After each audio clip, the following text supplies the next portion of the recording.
대만의 군사력이 우습게 봤는데 이 피해가 생각보다 크겠다, 이런 흐름이 좀 생길 것 같습니다. 전면 침공보다는 자기들이 대만을 침공할 수 있다는 사인을 주기 위한 이런 액션을 더 많이 할 거라고 봅니다. 네.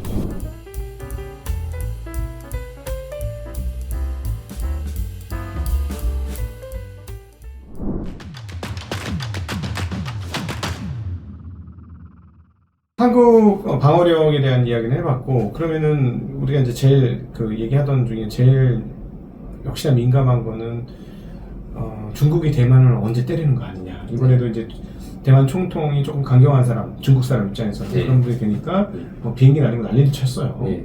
그래서 이거 정말 이러다가 정말 촉촉발 아니냐. 그러니까 미국은 더욱더 자기 나라로 인텔이나 이런 쪽에 어떤 파운드리 업체들을 세우고 싶어하고, 그리고 또 TSMC도 미국에 공장 지으라고 그러고 그렇게 하고 있는데, 어떻습니까? 상황들이 지금 더 악화됐을까요? 어떻게 보시나요?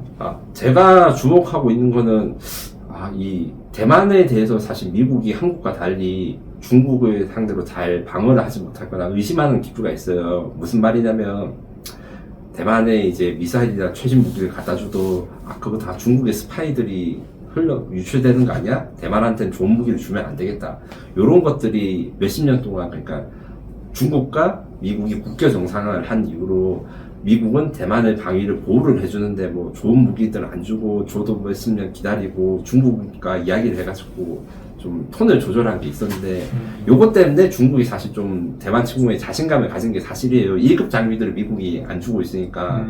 그리고 대만과 미국이 지금 미국이 대만을 보호하겠다고 선언을 했지만, 일본에 있는 칠함대라든가 한국의 주한미군이 있는 거랑 전혀 다르게 대만에 미국 군인 거의 없거든요. 있긴 있는데 아주 소수의 인원이 있어가지고, 일부 특수부대원, 그 다음에 중국에서 날아오는 핵미사일이나 미사일을 탐지할 수 있는 거대한 레이더가 대만에 설치되어 있는데, 그거 운영하는 사람들을 이런 소수의 사람들밖에 없어요. 그러다가 이제 이거 미국이 좀 생각이 바뀌었구나 싶은 게, 전차나 비행기, 군함 이런 것들, 비싼 최신 무기들은 좀 공급을 대만에 안 하다가 최근에 이제 미국이 드론을 대만에 주기 시작했어요. 근데 이 드론이 이제 크게 두 종으로 해가지고, 이제 알투스라는 드론과 스위치 블레이드라는 드론인데, 둘 다 아프가니스탄에 들어갔고, 크기가 엄청 크진 않아요. 사람이 들고 가긴 좀 무거운데 차에는 다 실을 수 있을 정도로.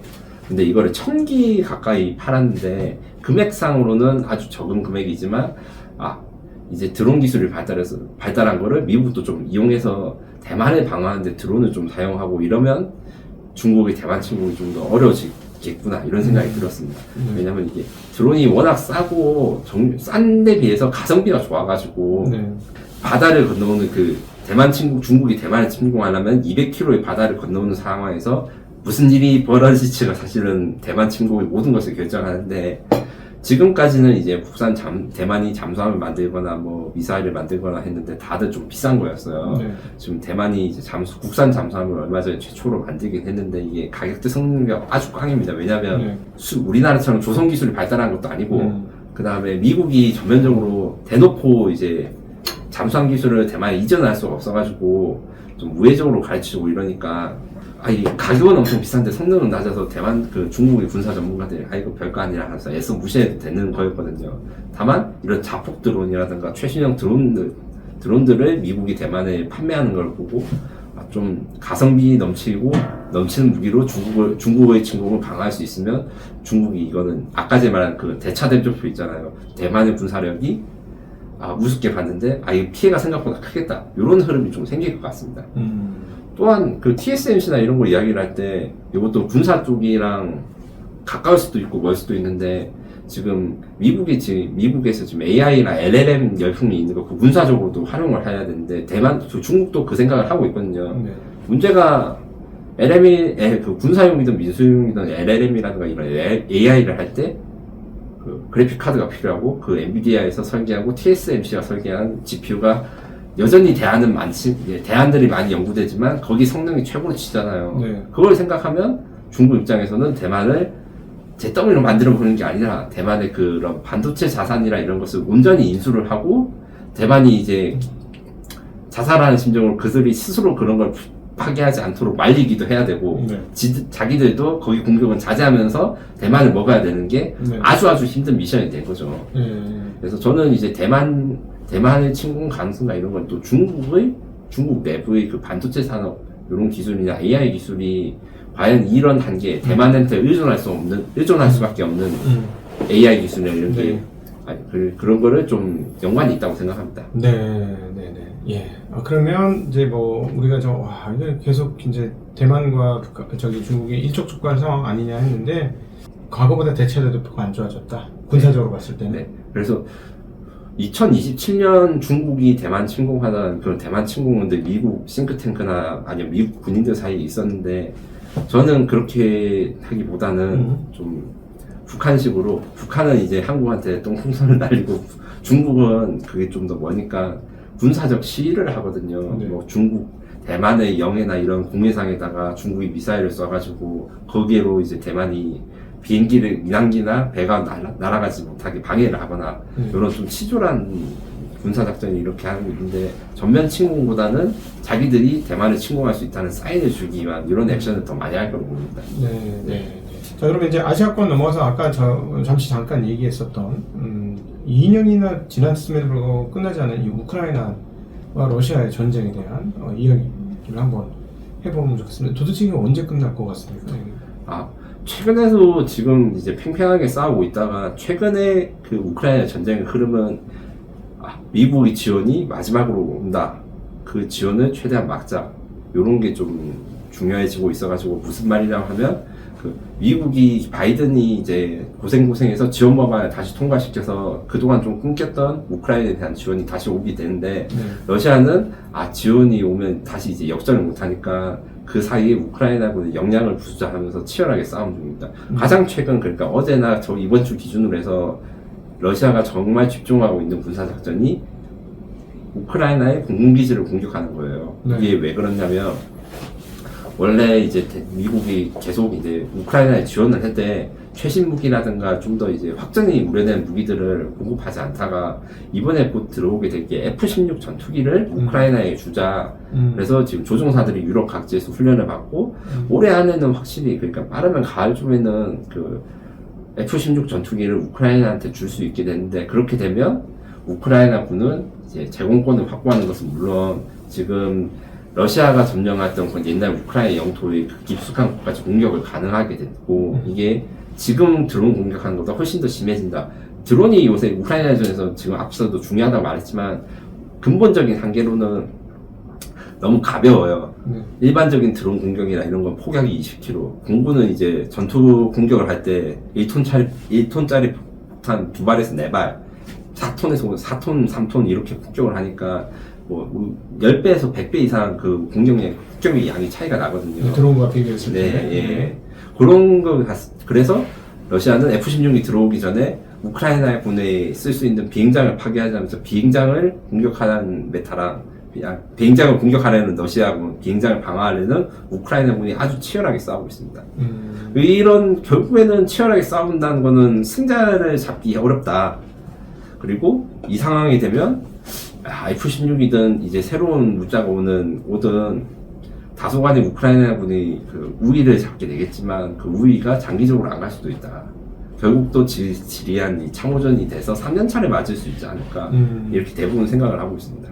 F-16이 굉장히 오래된 비행기잖아요. 그럼에도 불구하고 러시아군의 그 쓰고 있는 전투기들을 다 이길 수 있다. 이렇게 지금 군사 전문가들이 예측을 하고 예측을 한 이유가 러시아군의 공군력이 생각보다 형편없다. 우리가 생각했던 거 기대에 못 미치나 이런 평가가 많기 때문에 F-16 전투기를 나온 걸 주는 것만으로도 우크라이나군은 게임 체인저가 될 수 있다. 기대를 하고 있습니다. 다만 이제 지금 사실 우크라이나 전쟁이 워낙 신무기가 많이 나온 전쟁이고 신기술이 많이 나와가지고 전쟁 초반부터 용무기가 나오면 게임 체인저가 된다 이런 이야기가 굉장히 많았어요. 우크라이나군이나 러시아군이나 신무기를 많이 해서 우크라이나군이 신무기를 하나 들어오면 이걸로 이제 전황이 바뀔 수 있다. 러시아군도 신무기 요걸 썼으니까 이제 좀 더 할 수 있다 했는데 거의 다 무위로 갔어요. 결국 왜냐하면 둘 다 군사혁신이나 이런 걸 하기 때문에 그래서 러시아군이랑 이런 이 대치전과 참호전, 6.25 전쟁에서 우리나라랑 북한이 참호전 했을 때 진짜 영토 1, 2cm 바뀌고 하루마다 하고 산이 날마다 산의 주인이 바뀐다는 그런 이야기를 많이 했었잖아요. 결국에는 결국엔 이게 아무리 투자를 해도 대치 상황이 지속될 수밖에 없다. 그리고 이제 트럼프 당선이라는 이 최악의 상황이 또 올 수도 있는 거죠. 왜 최악인가요? 트럼프는 기본적으로 자신이 대통령이 됐으면 우크라이나 전쟁이 일어나지 않았다 뭐 이렇게 이야기를 하기도 했고 우크라이나 지원에 대해서 굉장히 부정적인 시각을 많이 가지고 있었어요. 네.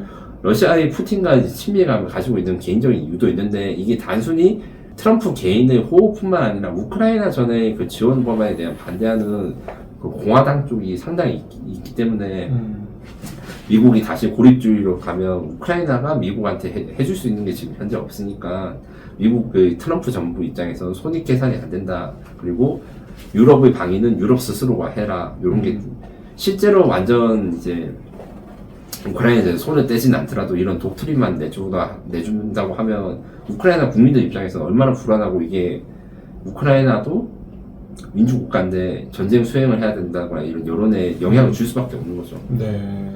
만약에 6.25 전쟁 때는 다행히 우리가 그런 일이 천만다행히 벌어지지 않았습니다. 갑자기 미국이 철수한다고 생각하는 소문이나 아니면 이런 기미만 보였어도 큰일 났을 거 아니에요. 그거랑 비슷한 겁니다. 네. 그 지금 상황 동향은 어떻게 되고 있는 겁니까? 그렇게 말씀드린 대로 지금 상황 대치 국면이 계속되고 있고 최근에 그 크림반도에 대한 공격을 우크라이나가 열심히 해가지고 러시아 측에서는 민간인이 있는 휴양지 우크라이나군이 미사일 테러를 했다. 아니다 그 휴양지 옆에는 뭐 첨단 레이더 시설이 있어가지고 거기를 공격한 것이다 이런 논쟁이 있는 것으로 봐서 결국 각자의 영토 핵심에는 산만적인 공격만 하고 전선에는 지금 그 옛날 참호전과 같이 대치가 심화돼가지고 러시아군이 점령하고 있는 그 우크라이나 영토가 늘어나지도 않지만 이걸 줄일 수가 없는 상황이 될 것 같아요. 그래서 이 상황대로 만약에 이제 전쟁이 끝나게 되면 우크라이나는 영토를 잃은 상태로 끝나게 될 가능성이 큽니다. 그러니까 그 러시아에서부터 크림반도까지 육로 이쪽 해안을 러시아가 다 지금 확보를 한. 일명 돈바스 지방이라 해가지고 이제 크림반도 위쪽에 과거에도 이미 독립운동을 하거나 러시아군이 진주했던 그런 쪽 중심으로 해가지고는 그래서 우크라이나 영토의 상당 부분은 이 상태로 가면 장기전이 가면 갈수록 이 회복이 좀 어려운 거 아닌가 수복이 어렵다라고 생각하고 있습니다. 그리고 우크라이나 같은 경우는 거의 해안 해로 진출 자체가 굉장히 어려워지는 상황으로 가는 거죠. 좀 더 이제 유럽에 의존적이게 되겠죠. 지금보다 더 유럽의 방위 사업이나 이런 걸 연관된 것도 좀 있는데 유럽은 이제 트럼프 시대를 좀 준비하고 있다는 인상을 받았어요. 그리고 한국에 대해서 경계를 하기 시작했다. 요걸 요약할 수 있는데 이 부분이 사실 산업적으로 굉장히 중요한데 최근에 나온 뉴스 중에 하나가 우리 한국의 이제 전차나 그 탱크나 이런 것들이 가성비가 워낙 좋아서 뭐 독일 전차의 한 반값, 자주포도 독일의 반값을 할 수 있어서 폴란드까지는 매입을 했는데 그 다음은 지금 그 유럽 내에서 유럽에서 나온 기계를 써야지 이게 왜 거 쓰면 안 된다 뭐 이런 이야기가 나온다고 하던데요. 요거에 대해서 조금 설명을 해드리자면 얼마 전에 이제 유로사토리라는 전 세계에서 가장 큰 규모의 방위사업 전시회가 프랑스에서 열렸는데 거기서 제가 깜짝 놀랐습니다. 이 매니아 생활을 하면서 이런 거에 이런 기억이 있었나 싶을 게 있는데 보통 그 모터쇼를 해도 신차 발표를 몇 개 못 하거든요. 개발비가 많이 들지 않습니까? 차 개발할 때. 그래서 뭐 모터쇼 했을 때 신차 1개 아니면 2개가 발표되고 이러는데 한국에서 할 때는 무기 같은 경우에는 개발할 때 10년 이상 걸리니까 신제품이 나오고 굉장히 드문데 이번 유로사토리의 전차만 4종 이렇게 나와서 깜짝 놀랐습니다. 물론 기존 전차들이 개조를 한 거긴 한데 이렇게 신제품이 한 번에 나오는 건 정말 오랜만이다. 전차라는 게 한 30년마다 새 모델이 하나씩 나오는데 이렇게 했는데 결국엔 이게 장기적으로는 그 한국의 그 지상 방산 이런 거에 대한 경계가 있고 그 다음에 전차 말고도 이제 우리가 수출로 해서 재미를 본 게 다연장 로켓이라고 트럭에다가 장거리를 발사할 수 있는 미사일과 로켓을 달고 그걸 포병화력으로 쓰는 게 있는데 그것도 우리 첨부라고 해가지고 하나가 생산하는 게 좀 많이 막대한 이득을 벌이고 그 막대한 그 판매고를 올리고 있는데 거기에 대한 라이벌로 해서 독일이 그 라이벌을 내놓기도 하고 라이벌 제품을 내놓고 해서 이게 와, 지상 방사에서 한국이 잘 나가니까 이제 드디어 본격적으로 전제가 시작되는구나 이걸 느낄 수 있었습니다. 대표적인 게 이제 LIG 넥스원에서 만들고 있는 다연장 로켓이라고 표현해요. LIG 넥슨은 대공 방어 무기, 네. 예를 들어서 천궁이라는 걸 만들고 있고, 요거는 네. 중동에서 이제 수주를 많이 받고 있고, 그 다음에 천무라고 해가지고 하나가 만들고 있는 그 지대지 로켓이 있습니다. 그것들이 이제 라이벌 제품들이 생겼다. 그렇게 이해하시면 되고. 다만 한 가지 주목할 게, 여전히 그래도 유럽이 취약하구나 느낀 게, 이번 유로사토르에서 아주 중요한 이슈가 있었는데 이게 좀 한국 언론에서 발언이 안 돼서 저는 언급하고 싶은 게 이스라엘 업체들의 참여가 금지됐어요. 왜냐하면 그 팔레스타인 전쟁과 이래서 지금 국제 여론이 굉장히 안 좋고 그 역사상 그 어떤 팔레스타인과 이스라엘 분쟁에서 이스라엘이 이렇게 비난받는 거는 정말 역사상 처음이거든요. 이게 제인스나 이런 국제적 분쟁 분석하는 기관에서 항상 이런 게 있을 때, 전 세계에서 데모나 활동들이 어느 쪽 나라 편에 드냐, 이거 통계를 내요. 그런데 이제 초반에 이제 그 전쟁 시작됐을 때는 친 팔레스타인과 친 이스라엘 그 시위 비율이 전 세계적으로 동등했다가 지금 90% 이상이 이스라엘을 비난하는 지표로 됐는데, 요게 실제적으로 무기 구매라든가 아니면 국방에도 영향을 미쳐가지고, 그 유로사토리안 전시에 이스라엘 업체가 안 들어왔는데, 문제는 유럽의 방위 사업이 한국과 대적할 수 있는 무기 역시 이스라엘이거든요. 이스라엘에서 부족한 기술이라든가 독일이나 프랑스가 가지고 있던 기존 장비를 이스라엘에 합쳐가지고 이렇게 시너지를 내서 한국 광산과 경쟁을 하겠다. 사실 뭐 이런 거였는데 이게 좀 어렵게 됐죠. 반대로 사실은 또 한국은 한국대로 이스라엘한테 우리가 가지지 못한 옵션이라든가 그 제품들을 이스라엘에서 수입하거나 협력해가지고 우리는 자유롭게 하고 있는 편이고요. 네. 그래서 유럽의 도전이 시작되고 있지만 한국도 마냥 이제 부정적인 건 아니고 이 팔레스타인 전쟁이 이런 게 생각보다 영향이 크다. 우리 방위사업 수출이라든가 유럽 시장에서 이렇게 정리할 수 있습니다. 그럼 이스라엘이 굉장히 방위산업에 앞서 있는 국가군요. 네, 이 자동차나 그 휴대폰으로 치면 제품을 만드는 게 아니라 휴대폰에 들어가 있는 이미지 센서, 자동차에 들어가 있는 전장 부품 같은 게 다른 나라랑 비교할 수 없는 기술력을 가지고 그런 틈새 시장, 그러니까 벤더로 치면 2차 벤더로서 아주 발달된 회사라고 볼 수 있습니다. 성능 개량을 할 때 어떻게 할까 하면 이스라엘에 이번에 새로 미사일이 나왔던데 그거를 이 장갑차에 달자 뭐 이런 식으로 하는 게 굉장히 많습니다. 그래서 한국도 사실 이스라엘과 경쟁도 하지만 협력을 그래서 많이 하고 있고요. 그래서 K2 전차 같은 경우에도 이스라엘과 협력한 장비들이 폴란드 수출 버전에 들어가 있고, 이거 이스라엘 또 장사를 하고 싶으니까 독일 전차에도 같은 장비를 수출했는데, 이제 독일이나 유럽 그 정치인들이나 정권들이 국내 여론에서 반 이스라엘 정서를 알고 있으니까 이게 좀 더 어려워진 거죠. 그렇구나. 네. 그럼 한국의 방위산업 수준이 어느 정도 되는 겁니까? 이제 유럽, 옛날에는 뭐 독일이 이제 유럽에서 가장 강자였을 거고, 뭐 미국하고 중국은 뭐 아예 논외로 쳐야 되긴 할 것 같은데, 그러니까 우리의 방산 수준이 그렇게 좋아서 외국에 막 수출할 수 있는 정도가 계속해서 이루어질 수 있는 거예요? 항상 그 국방기술조사서라고 해가지고 방위산업의 그 한국이 수출액뿐만 아니라 이제 방위사업청이나 국방부, 그다음에 국방기술 품질원 이런 전문 연구기관들이 우리는 지금 수준이 몇 점이지? 이렇게 할 때 지금 80점 정도 100점 만점에 이야기하는데 이 100점 만점의 기준은 항상 미국입니다. 미국 대비 몇 프로인가 했을 때 80% 정도고 과거 10년, 20년 전만 해도 50%에서 60%였는데 이게 10년만 1년에 1%씩 올라가는 나라들이 사실 그 조사를 해보면 한국 정도밖에 없어요. 굉장히 발전했으나 핵심 부품들의 기술이 확보가 아직 어렵기 때문에 결국에는 무기를 수출할 때 100% 다 우리가 생산한 걸로 하기에는 어렵고 어디에서 수입한 엔진, 어디에서 뭐 장비를 하고 이런 것들이 있는데 요거를 우리가 이제 완전히 100%로 가거나 90% 이상으로 끌어올릴 수 있느냐가 앞으로 이제 우리 방산의 미래를 결정할 수 있습니다. 왜냐면 우리 방산의 수출 스테디셀러 중에 K9 자주포라 해가지고 이게 굉장히 많이 팔렸거든요. 그런데 못 판 나라들이 꽤 있었어요. 무슨 일이었냐면 K9 자주포에 들어가는 엔진이 독일상인데 독일이 특정 국가에는 판매를 안 해요. 아랍이라든가 뭐 인권 문제가 있는 국가들한테는 그 엔진을 판매가 안 되고 너 이 엔진 못 써.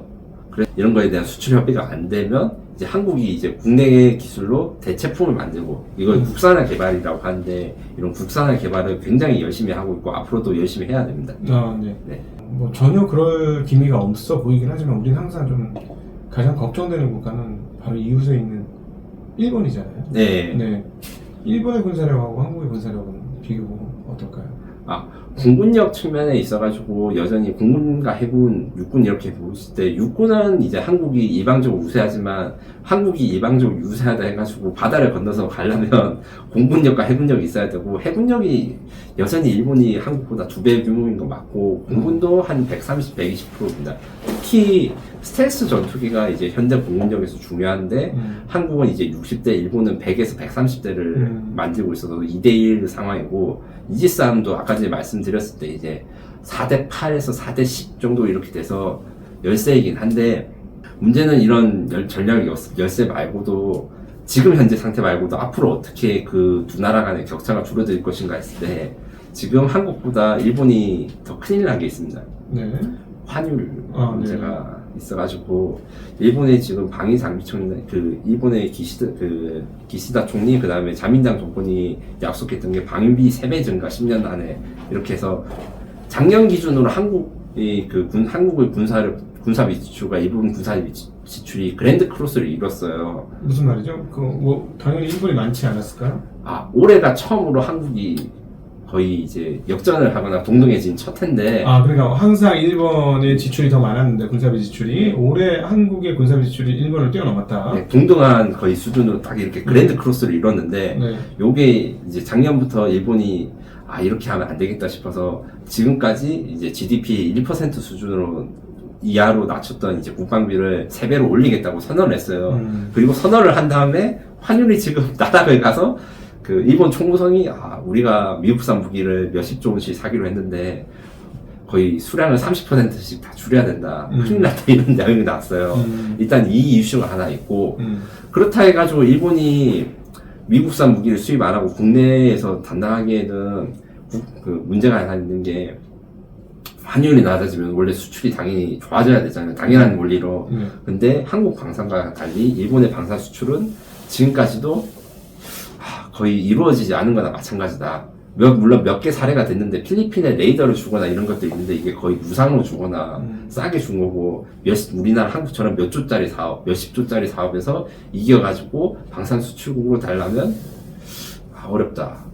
이게 그 아베 정권 시절에 사실은 그 전에는 이제 방산 수출을 아예 안 하겠다라고 선언을 했어요. 이게 법은 아닌데 자민당의 정책은 무기를 수출하지 않는 것입니다. 이렇게 했다가 아베 정권 때 이걸 포기를 하고 방위 장비청이라는 이제 한국의 체제에 모방해가지고 수출도 하고 자기 내수도 하도록 방위사업을 바꾸겠다 선언을 한 지 10년이 지났고 10년 동안 성과가 없어요. 이게 앞으로도 성과가 없다고는 말하기 힘들지만 지금 호주의 그 군함 수출이 좀 잘 될 것 같긴 하지만 이거 한국을 따라오려면 한 10년 더 걸리겠구나. 이 방산 수출이 이런 게 있습니다. 근데 일본이 원래 이제 전쟁을 했던 국가라서 그 전쟁을 수행하지 못하도록 그냥 군대를 못 갖게 하긴 했습니다만 방산 시스템 그대로 갖고 있었던 건가요? 그러면? 네, 방산 시스템을 갖고 있대 이게 법적으로 규제는 안 했지만 자민당 정권에서 60년대부터 우리는 무기 수출 금지 3원칙을 만들어가지고 정책적으로 수출을 하지 않겠습니다. 그래서 무기도 내수용만 만들겠습니다. 이렇게 선언을 한 거를 포기한 지가 아베 정권 때 처음 포기하고 그 전에는 이제 수출이 한 번도 안 된 거죠.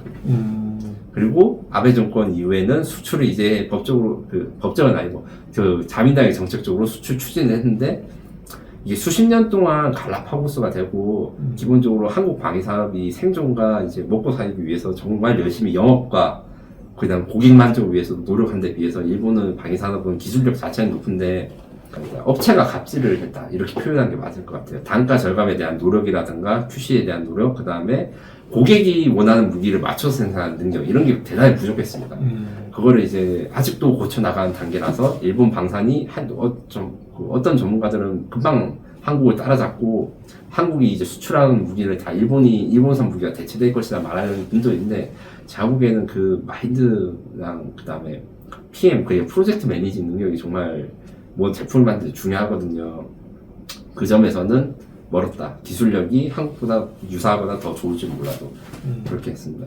그래서 지금 일본이 가장 큰 방위산 수출을 하고 있는 프로젝트 세 가지가 있는데 그 중에서 2가지는 전부 다 그냥 수출을 한 게 아니고 공동 개발을 해서 공동 개발비를 자기가 부담해주고 나도 사고 너도 사고 이런 것들은 그래도 좀 잘 되고 있어요. 기술력 자체는 높아서.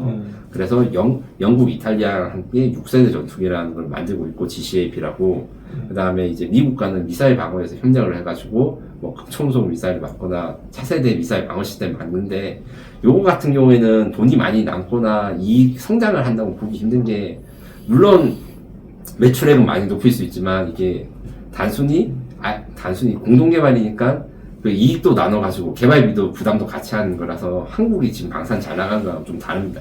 근데 어쨌든 지금 얘기를 듣다 보니까 오히려 조금 걱정이 되는데 방산 산업은 그렇다고 할지라도 일본의 방위 능력과 그다음 방위 자체 개발 능력이 뛰어나다는 건 만에 하나 뭐 지금은 이제 자꾸 보통 국가가 되고 싶어하는 열망은 있습니다만 그렇게 큰 사고를 저질러서 군대를 못 갖고 전쟁을 못 일으키게 되는 그 구조 대비 전쟁을 수행할 수 있는 능력치는 유지를 하고 있는 거네요. 네, 저는 사실 그 부분에 대해 가장 걱정을 해야 되는 부분이라 생각하고 반대로 이야기하자면 그런 노력이 있다고 하더라도 일본이 지금처럼 그 방산 수출에 대해서 한국보다 못 나가고 그 고객을 생각하지 않는 개발 그리고 갑질로 이제 대충 국내에만 납품하려고 있는 산업체제 혁신이 없으면 일본이 그 야심을 가지고 있는 그 보통 국가로는 멀었다. 이렇게 평가할 수 있습니다.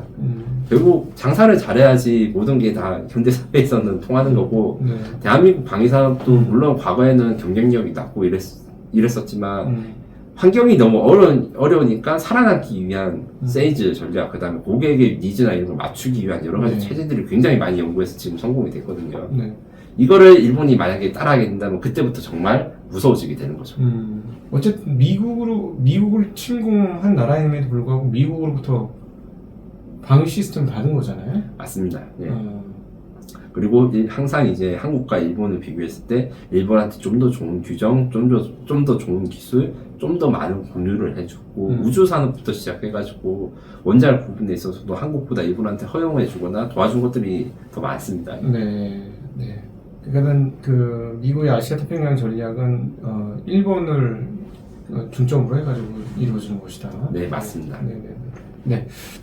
오늘 다양하게 돌았습니다. 이제 그 산업적으로 우리 한국에서 미국의 그 조선소를 지을 수 있는지부터 한번 시작을 해가지고 현재 이제 그 중국과 대만의 문제 그리고 중국의 무력이 한국에 어떤 영향을 미칠 수 있는지 여부 그리고 한국의 자체 군사력은 어느 정도 되는지 그래서 전쟁 억제 능력은 어느 정도 되는지 그리고 또 저 유럽의 러시아와 우크라이나 상황이 어떻게 되는지 그리고 남북한의 지금 군사 상황이 어떻게 되는지까지 아주 여러 가지를 둘러서 한번 이야기를 나누고 왔습니다. 사실은 경제라는 게 평화라는 기반 속에서 돌아갈 수 있는 것이기 때문에 주변 상황들을 보고 우리가 경계를 해야 되는 것인지 안 해야 되는 것인지를 한번 생각해보는 그런 시간이었다라고 보시면 좋을 것 같습니다. 오늘도 다양하고 아주 정말 광범위한 내용의 이야기를 전해주신 에비에이션 위크의 김민석 기자님께 감사드리고 함께해 주신 모든 우리 구독자 시청자분들께도 감사 인사드리겠습니다. 인사드리겠습니다. 고맙습니다. 고맙습니다.